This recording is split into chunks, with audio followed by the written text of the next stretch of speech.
अस्सलामुअलैकुम friends, welcome back to my channel once again. तो friends, आज की हमारी वीडियो का टॉपिक होने वाला है literature of Anglo Norman period. जैसा कि आपको मालूम है कि प्रीवियस वीडियो में हमने एंग्लो नॉर्मन पीरियड के बारे में काफ़ी ज़्यादा जो डिटेल है वो डिस्कस की है। पिछले जो वीडियो है उसमें हमने एंग्लो नॉर्मन पीरियड की इंट्रोडक्शन के बारे में, उसके हिस्टोरिकल बैकग्राउंड के बारे में और उन 3 टाइम्स के बारे में बात की है, जो कि जिन टाइम्स पीरियड में ये जो times in Anglo Norman periods में आते हैं। ठीक है, उसके अलावा हमने करैक्टरिस्टिक्स को समझा। उसके अलावा जो फ़ीचर्स हैं वो हमने पिछली वीडियो में तमाम जो फ़ीचर्स हैं उनको हमने डिस्कस किया। तो फ्रेंड्स, आज की वीडियो भी काफ़ी ज़्यादा इंटरेस्टिंग होने वाली है, क्योंकि आज की वीडियो में हम एंग्लो नॉर्मन पीरियड के टाइम का जो लिटरेचर है उसको डिस्कस करेंगे। उसके अलावा जो उस टाइम पीरियड के मेजर राइटर्स हैं और उनके जो मेजर वर्क्स हैं उनको हम इसी वीडियो के अंदर डिस्कस करेंगे। तो फ्रेंड्स, आई होप आपको आज की वीडियो भी अच्छे से समझ आने वाली है। लेकिन फ्रेंड्स, इस वीडियो को देखने से पहले आप लोगों को इस वीडियो का फर्स्ट पार्ट देखना लाजमी है, ताकि आपका एंग्लो नॉर्मन पीरियड के बारे में, हिस्ट्री के बारे में जो कॉन्सेप्ट है वो अच्छे से क्लियर हो जाए। तो फ्रेंड्स, वीडियो शुरू करने से पहले अगर आप लोगों ने मेरे चैनल को अभी तक सब्सक्राइब नहीं किया तो मेरे चैनल को काइंडली सब्सक्राइब कर दें, ताकि मेरी आने वाली हर नई वीडियो, हर न्यू अपडेट आप लोगों तक टाइमली पहुंचती रहे। तो फ्रेंड्स, स्टार्ट करते हैं आज की video. Friends, Anglo Norman period, ये जो एंग्लो नॉर्मन पीरियड है, जैसा कि हमने प्रीवियस वीडियो में डिस्कस किया, ये एक ऐसा टाइम पीरियड है जिसका टाइम स्पैन रहा था 1100 से लेके 1500 तक। ठीक है, और ये टाइम पीरियड स्टार्ट होता है नॉर्मन कॉन्क्वेस्ट के साथ ही। नॉर्मन कॉन्क्वेस्ट, जब आप लोगों ने पिछली वीडियो में देखा कि नॉर्मन कॉन्क्वेस्ट मीन्स कि जब बैटल ऑफ हेस्टिंग हुई तो जो विलियम फर्स्ट थे उन्होंने डिफीट किया था एंग्लो सैक्सन के किंग को, हारोल्ड को। ठीक है, किंग हारोल्ड को उन्होंने डिफीट किया और इसी के साथ ही विलियम फर्स्ट जो थे वो जीत गए और वहाँ पर कॉन्क्वेस्ट हुई। और उसी कॉन्क्वेस्ट के साथ ही, यानी कि नॉर्मन कॉन्क्वेस्ट के साथ ही, जो एंग्लो नॉर्मन पीरियड था वो स्टार्ट हो गया। ठीक है फ्रेंड्स, उस टाइम पीरियड में जो मैसिव इन्फ्लुएंस था जिन राइटिंग्स का, जो वहाँ उस टाइम पीरियड में काफ़ी ज़्यादा इन्फ्लुएंशियल था, वो था फ्रेंच कल्चर। ठीक है, फ्रेंच कल्चर, उनकी लैंग्वेज, ठीक है, और उनका लिटरेचर, उनके कस्टम्स, उसके अलावा उनके ट्रेडिशंस जो थे, वो तमाम प्रैक्टिसेस वहाँ पर चल रही थी। ठीक है, उन तमाम चीज़ों को वहाँ पे प्रैक्टिस किया जा रहा था। यानी कि उस टाइम पीरियड में जो मैसिव इन्फ्लुएंस था वो फ्रेंच कल्चर का था। ठीक है, फ्रेंच कल्चर का था, फ्रेंच लैंग्वेज का था, और फिर उनके कस्टम, ट्रेडिशंस, ये तमाम चीज़ें वहाँ पर प्रैक्टिस हो रही थी उस टाइम पीरियड में। ठीक है फ्रेंड्स, एंग्लो नॉर्मन ने क्या किया, एंग्लो नॉर्मन के पीरियड में जो भी राइटिंग्स लिखी जा रही थी वो राइटिंग्स या तो फिर हिस्टोरिकल राइटिंग्स थी, ठीक है, या फिर वो मेट्रिकल रोमांसेस थे। ठीक है, या तो फिर हिस्टोरिकल राइटिंग्स थी या फिर मेट्रिकल रोमांसेस लिखे जा रहे थे। ठीक है, तो फ्रेंड्स, क्या हुआ, उस टाइम पीरियड में new literature, new words, new letters को इंट्रोड्यूस करवाया गया। ठीक है, न्यू लेटर्स को इंट्रोड्यूस करवाया गया। ठीक है, रोमांटिक जो लिटरेचर था उसको ऐड किया गया, और फिर उसी रोमांटिक लिटरेचर में फ्रेंच लैंग्वेज को ऐड किया गया। ठीक है, फ्रेंच लैंग्वेज को फिर ऐड किया गया। और फ्रेंड्स, जैसा कि आपको मालूम है कि जब विलियम फर्स्ट जो थे वो वहाँ पर रूलर थे, किंग थे, वहाँ के डिफीट किया था इन्होंने एंग्लो सैक्सन के किंग को, तो जाहिर सी बात है जो उनकी लैंग्वेज थी वही लैंग्वेज वहाँ पे डोमिनेट थी, यानी कि फ्रेंच लैंग्वेज थी विलियम फर्स्ट की, तो वहाँ पर फ्रेंच लैंग्वेज ही इस्तेमाल की जाने लगी। तो फ्रेंड्स, फ्रेंच ही इस्तेमाल होने लगी, तो जो जितना भी कल्चर था, जितना भी लिटरेचर था वो वहाँ पे उसी लैंग्वेज में लिखा जाने लग गया। और उनसे पहले जो किंग हारोल्ड के टाइम का जो लिटरेचर था और एंग्लो सैक्सन्स का जो लिटरेचर था उसको डिमोलिश करना शुरू कर दिया। फ्रेंड्स, जैसा कि आपको मालूम है कि जैसे ही किंग हटता है तो उसका जो रूल्स होते हैं, उसको जो लिटरेचर होता है, वो तमाम चीज़ें उसके साथ साथ ही आहिस्ता आहिस्ता डिमोलिश हो जाती हैं। तो इसी तरह हुआ वहाँ पर भी, एंग्लो नॉर्मन्स ने अपना वहाँ पर राजधानी शुरू कर दी, वहाँ पर अपना लिटरेचर इंट्रोड्यूस करवाना शुरू कर दिया, वहाँ पर अपने कस्टम्स और ट्रेडिशंस को इंट्रोड्यूस करवाया, लेटर्स और लैंग्वेज, ये तमाम चीज़ें वहाँ पर डोमिनेट होने लगी। और जो एंग्लो सैक्सन का कल्चर था, लिटरेचर था, वो तमाम चीज़ें वहाँ से आहिस्ता आहिस्ता डिमोलिश होती गई। तो फ्रेंड्स उस टाइम पीरियड का यानी कि एंग्लो नॉर्मन पीरियड का जो लिटरेचर था उसमें पैट्रियोटिज़म की बात होती थी, ठीक है, पॉलिटिकल की बात होती थी, पॉलिटिकल के बारे में बात होती थी, पैट्रियोटिज़म पर बेस्ड था वो, ठीक है। और फ्रेंड्स उस टाइम पीरियड में एक तरफ तो रोमांस लिखा जा रहा था, ठीक है, और दूसरी तरफ क्या लिखा जा रहा था, फैबल्यू। फ्रेंड्स फैबल्यू क्या है? फैबल्यू एक ऐसी टाइप ऑफ राइटिंग थी जिसमें फ़न को लिखा जाता था, मज़ाक को लिखा जाता था, ठीक है। अगर कोई भी राइटर कुछ भी ह्यूमर लिखना चाहता था या स्टाइल लिखना चाहता था, वो फिर क्या करता था, वो फैबल्यू को ही लिखता था, ठीक है। अगर हम फैबल्यू की इंग्लिश लिटरेचर के अंदर एग्जांपल देखें तो जो जेफरी चौसर का वर्क है मिलर्स टेल, ये हमारे पास ग्रेट एग्जांपल है एक फैबल्यू की, ठीक है। फ्रेंड्स फैबल्यू के साथ साथ सबसे जो इम्पोर्टेंट चीज़ है वो है रोमांस, ठीक है। फ्रेंड्स उस टाइम पीरियड में फ्रेंच ने जो कंट्रीब्यूशन किया इंग्लिश लिटरेचर में वो था फ्रेंच, ठीक है। फ्रेंच रोमांस जो था वो फ्रेंच से ही इन्फ्लुएंस हुआ था, ठीक है। तो जो रोमांस था वो लिखा जाता था अपर क्लास लोगों के लिए, ठीक है, जो अपर क्लास पीपल थे उनके लिए लिखा जाता था, और जो फैबल्यू है ये लिखी जाती थी लोअर क्लास लोगों के लिए, ठीक है। तो फ्रेंड्स इंग्लिश लिटरेचर को रोमांस और फैबल्यू ये दोनों चीज़ें किससे मिली थी? फ्रेंच कंट्रीब्यूशन से मिली थी। तो फ्रेंड्स 13th सेंचुरी के अराउंड एक पोइट आए, उन पोइट्स का जो नाम था वो था लेमन, ठीक है। फ्रेंड्स इन पोइट को क्या कहा जाता है? इंग्लिश प्रीस्ट कहा जाता है, ठीक है। ये एक इंग्लिश प्रीस्ट थे, इन्होंने पोइट्री लिखी थी और इनकी जो पोइट्री थी उसको ब्रूट कहा जाता है, ठीक है। इन्होंने ब्रूट लिखी, और ब्रूट क्या है? ये क्रोनिकल है, ठीक है। और फ्रेंड्स ये जो वर्क था ब्रूट, ये एंग्लो सैक्सन्स के बाद एंग्लो नॉर्मन जो पीरियड था उसका फर्स्ट वर्क था, ठीक है। फर्स्ट वर्क था एंग्लो सैक्सन्स के बाद एंग्लो नॉर्मन का। और फ्रेंड्स जो लेमन हैं इन्होंने और भी काफ़ी ज़्यादा वर्क्स लिखे, लेकिन इनके मोस्ट इम्पोर्टेंट जो वर्क हैं वो एक तो ब्रूट है और दूसरा जो वर्क है the owl and the Nightingale, the owl and the Nightingale, ठीक है। तो फ्रेंड्स ये दो मोस्ट इम्पोर्टेंट वर्क हैं, एक ब्रूट है और एक the owl and the Nightingale. आप लोगों को ये वर्क्स याद रखने हैं, ये काफ़ी ज़्यादा इम्पोर्टेंट वर्क्स हैं जो मैं आपको बता रही हूँ। इसके अलावा फ्रेंड्स मिरेकल और मोरालिटी प्लेस को लिखा जाता था। मिरेकल प्लेस में क्या होता था कि लाइफ ऑफ क्राइस्ट को बयान किया जाता था, ठीक है। उसके अलावा बाइबल स्टोरीज़ को बताया जाता था, बाइबल स्टोरीज़ को लिखा जाता था, होली जो हिस्ट्री है उसको ऐड किया जाता था लिटरेचर में। उसके अलावा फ्रेंड्स मोरालिटी प्लेस लिखे जाते थे। मोरालिटी प्लेस जैसा कि मोरालिटी प्लेस की हमारे पास एग्जांपल है एवरी मैन। उस टाइम पीरियड में एवरी मैन जो है ये ग्रेट एग्जांपल है मोरालिटी प्ले की। फ्रेंड्स मोरालिटी प्लेस में राइट और रॉन्ग के बारे में बात होती थी, गुड और बैड, वाइसेस और वर्चुअस के बारे में बात होती थी, ठीक है। उसके अलावा इंटरल्यूड्स लिखे जाते थे। इंटरल्यूड्स को परफॉर्म किया जाता था रिच पीपल के हाउसेज में, ठीक है। रिच पीपल जो थे उनके घरों में इंटरल्यूड्स को परफॉर्म किया जाता था। फ्रेंड्स नेक्स्ट अब हम डिस्कस कर लेते हैं उस टाइम पीरियड के लिटरेचर को, और उस टाइम पीरियड का जो राइटर्स थे उनके वर्क्स को हम डिटेल से कर लेते हैं ताकि हमारा कॉन्सेप्ट अच्छे से क्लियर हो जाए। फ्रेंड्स ये तो थे कुछ रोमांसेस, फैबल्यूज और उस टाइम पीरियड का लिटरेचर जिसके बारे में हमने बात की।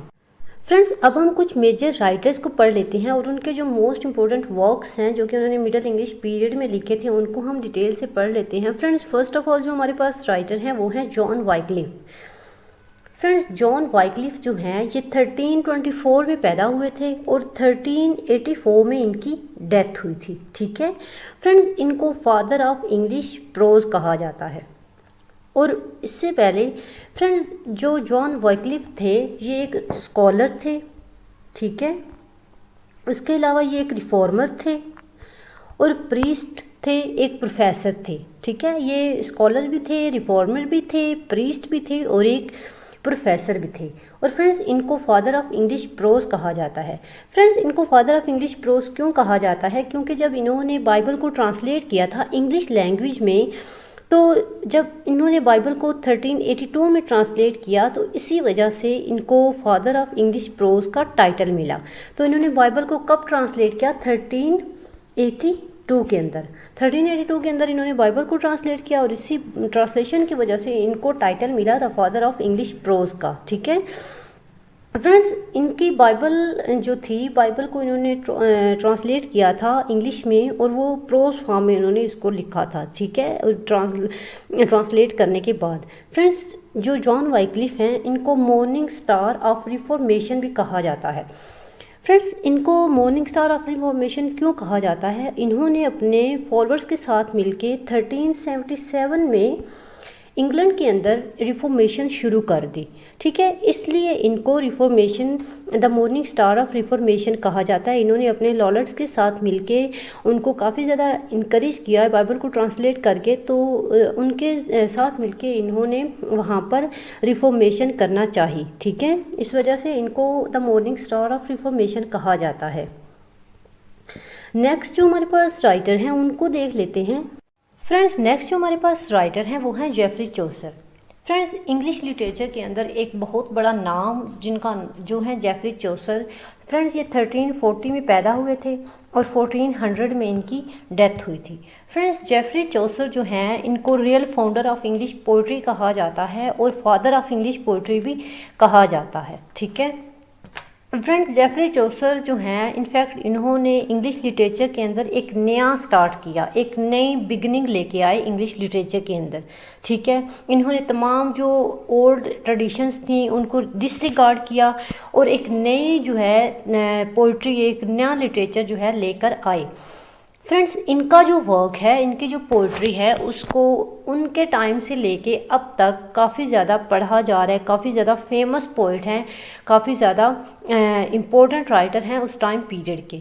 फ्रेंड्स जेफरी चौसर जो हैं इनको इंग्लैंड के फर्स्ट नेशनल पोइट भी कहा जाता है, ठीक है। उसके अलावा इनको जो है इंग्लिश नॉवल का ग्रैंडफादर भी कहा जाता है। आपको ये बात याद रखनी है, ग्रैंडफादर ऑफ इंग्लिश नावल, ठीक है। फ्रेंड्स जेफरी चौसर ने इंग्लिश लिटरेचर को काफ़ी ज़्यादा वर्क दिए। इन्होंने इंग्लिश लिटरेचर की आप कह लें बेस बनाई। इन्होंने क्या किया, इंग्लिश लिटरेचर को बहुत कुछ दिया, ठीक है। इनको प्रिंस ऑफ पेलाजिराइस भी कहा जाता है। फ्रेंड्स जेफरी चौसर जो हैं इनके वर्क्स को 3 पीरियड्स में डिवाइड किया गया है। फर्स्ट पीरियड जो है वो फ्रेंच मॉडल्स में यानी कि फ्रेंच में है, फ्रेंच कहते हैं फर्स्ट पीरियड को। उस टाइम पीरियड में इन्होंने द बुक ऑफ डचेस लिखी। उसके अलावा रिमोट ऑफ द रोज़ ये एक ट्रांसलेशन थी जो इन्होंने उस टाइम पीरियड में की। उसके अलावा इनका जो सेकेंड पीरियड है वो इन्फ्लुएंस हुआ था इटालियन लिटरेचर से, ठीक है। उस वक्त में उस पीरियड में इन्होंने कॉमेडीज़ और फैंटेसीज़ को लिखा। थर्ड पीरियड जो इनका है वो है इंग्लिश पीरियड, और थर्ड पीरियड में इन्होंने कैंटरबरी टेल को लिखा था, ठीक है। फ्रेंड्स जेफरी चौसर पे मैंने एक डिटेल वीडियोस बनाई हैं जो कि 3 पार्ट्स में हैं। मैं उन वीडियोस के डिस्क्रिप्शन बॉक्स में लिंक्स डाल दूँगी, आप लोगों को वो देखने लाजमी है, ठीक है। तो फ्रेंड्स अब हम बात कर लेते हैं जेफरी चौसर के वर्क्स की। फ्रेंड्स इन्होंने जो एक मोस्ट इम्पोर्टेंट वर्क लिखा उस टाइम पीरियड में वो था ट्रोइलस एंड क्रेसेड। फ्रेंड्स ये वर्क लिखा गया 1387 के अंदर, ठीक है। और उसके अलावा ये एक ट्रेजिक वर्स रोमांस है जिसकी टोटल लाइन्स थी 8239, ठीक है। और ये एक मोस्ट इम्पोर्टेंट वर्क है इनका जो कि जेफरी चौसर ने लिखा। नेक्स्ट जो इनका वर्क है वो है Canterbury tale. Friends Canterbury tale जो है ये इनका वर्क बेस्ड है 17,000 लाइन्स पे, और इस वर्क को इन्होंने लिखा था अपने लास्ट पीरियड के अंदर, लास्ट यानी कि जो इंग्लिश पीरियड था उसके अंदर इन्होंने इस वर्क को लिखा था।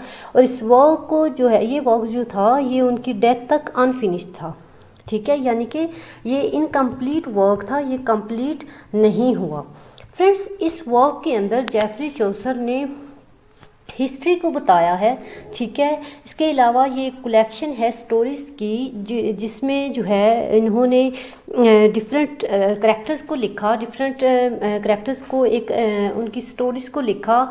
और उसके अलावा फ्रेंड्स जेफरी चौसर ने जो उस टाइम पीरियड के या फिर उस टाइम के बाद के जितने भी ड्रामा आर्टिस्ट थे उनकी तमाम रिक्वायरमेंट्स को इस वर्क के थ्रू पूरा किया। ठीक है, उन्होंने ये बात उनके सामने रख दी कि आप लोग जैसे चाहें अपने प्ले को, अपने ड्रामास को या फिर अपनी राइटिंग को स्टेज पे ला सकते हैं, चाहे तो वो ज़्यादा करैक्टर्स के साथ हों या फिर वो एक करैक्टर के साथ हों। ठीक है, इन्होंने इसमें जो है ना मीटर को इतने अच्छे से यूज़ किया कि अब कोई भी पोइट जो है वो मीटर को ईजीली यूज़ कर सकता है। ठीक है, उसके अलावा फ्रेंड्स ये कहा जाता है कि जब चौसर की आए, यानी कि जब चौसर की आमद हुई, तो जो एंग्लो नॉर्मन का पीरियड था वो ख़त्म हो गया। ठीक है, इनको evening star of Anglo Norman period कहा जाता है। Evening star of Anglo Norman period and morning star of renaissance, morning star of renaissance कहा जाता है। ठीक है, तो फ्रेंड्स इनकी आने के साथ ही नॉर्मन पीरियड ख़त्म हुआ और एंग्लो जो रेनेसां पीरियड है वो स्टार्ट हो गया, यानी कि इनको मॉर्निंग स्टार ऑफ रेनेसां कहा जाता है। तो फ्रेंड्स ये थे जेफरी चौसर और इनको हमने डिस्कस किया। लेकिन फ्रेंड्स आप लोग इनके ऊपर एक डिटेल वीडियो मैंने बनाई है, वो मत भूलिएगा देखना, क्योंकि मैंने उसके बारे में इनके तमाम पीरियड्स जो हैं, यानी कि फर्स्ट, सेकंड, थर्ड पीरियड, उन तीनों को एलेबोरेट किया है और उनकी लाइफ हिस्ट्री और उनकी जो एज है उसके बारे में हमने डिटेल के साथ बात की है। नेक्स्ट जो राइटर हैं उनको देख लेते हैं। फ्रेंड्स नेक्स्ट जो हमारे पास राइटर हैं वो हैं विलियम लैंगलैंड। ठीक है, विलियम लैंगलैंड 1332 में पैदा हुए थे और 1400 में इनकी डेथ हुई थी। फ्रेंड्स इन्होंने एक ही वर्क लिखा था जो कि काफ़ी ज़्यादा फेमस हुआ और उस वर्क का नाम था पियर्स द पिलो मैन। ठीक है, 1377 में इस वर्क को लिखा गया और ये वर्क एक ड्रीम एलिगरी थी। ठीक है, ड्रीम एलिगरी। और फ्रेंड्स इस वर्क को इन्होंने स्टैंजास की फॉर्म में लिखा जिसको हम पसेज बोलते हैं। ठीक है, पसेज। और फ्रेंड्स इस पॉइंट को, इस वर्क को 2 पार्ट्स के अंदर लिखा गया और इसमें ह्यूमर दिखाया गया, करप्ट सोसाइटी के बारे में दिखाया गया। ठीक है, इसमें उन लोगों के ह्यूमर के बारे में बात की गई है इस वर्क के अंदर, जो कि Piers the Plowman William Langland का वर्क है। नेक्स्ट जो हमारे पास राइटर हैं उनको देख लेते हैं। फ्रेंड्स नेक्स्ट हमारे पास जो राइटर हैं वो हैं जॉन गॉवर। फ्रेंड्स ये पैदा हुए थे 1330 में और इनकी डेथ हुई थी 1408 में।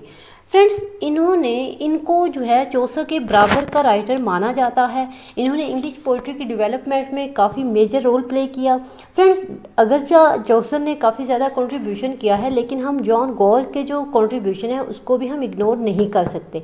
फ्रेंड्स ये मोरालिटी प्लेस लिखते थे। ठीक है, इन्होंने जो मोस्ट इम्पोर्टेंट वर्क लिखा वो था कन्फेशन एमिनेट्स। ठीक है, कन्फेशन एमिनेट्स में इन्होंने आर्ट ऑफ लव को दिखाया है, आर्ट ऑफ लव के बारे में बात की है और ये वर्क इन्होंने कन्वर्सेशन की फॉर्म में लिखा है जिसमें करंट टाइम की तमाम वैनिटीज़ को, तमाम स्टाइल को पूरी तरह इन्होंने बयान किया है। और फ्रेंड्स पूरे वर्क में इन्होंने खुद को एज अ मोरलिस्ट दिखाया है। ठीक है, जॉन गॉवर जो हैं ये एक मोरलिस्ट हैं और इन्होंने अपने वर्क के अंदर खुद को एज अ मोरलिस्ट दिखाया है। और फ्रेंड्स ये मोरालिटी के बारे में लिखते थे। ठीक है, और ये एक मोस्ट इम्पोर्टेंट राइटर हैं उस टाइम पीरियड के और इनको जेफरी चौसर के बराबर ही माना जाता है। उसके अलावा फ्रेंड्स नेक्स्ट जो हमारे पास राइटर हैं वो हैं सर थॉमस मैलोरे। फ्रेंड्स ये पैदा हुए थे 1415 के अंदर और इनकी डेथ हुई थी 1471 में। ठीक है, फ्रेंड्स ये भी एक ग्रेट राइटर हैं इंग्लिश लिटरेचर के अंदर। इन्होंने जो वर्क लिखा था उस वर्क का नाम था मोर्टे डी आर्थर।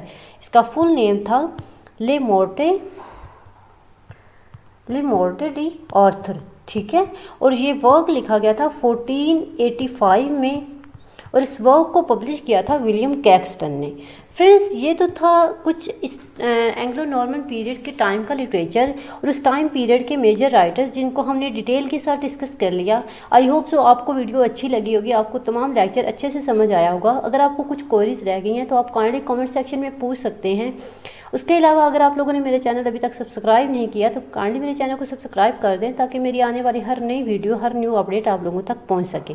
तो फ्रेंड्स नेक्स्ट वीडियो में मैं आप लोगों के साथ डिस्कस करूंगी the age of Renaissance, period of Renaissance को हम डिस्कस करेंगे। आप लोगों ने मेरे चैनल को सब्सक्राइब करना है ताकि मेरी आने वाली हर नई वीडियो आप तक पहुँच सके। तो नेक्स्ट वीडियो में मैं फिर आपके सामने हाजिर होंगी। अपना रखिएगा ख्याल। अल्लाह हाफिज़।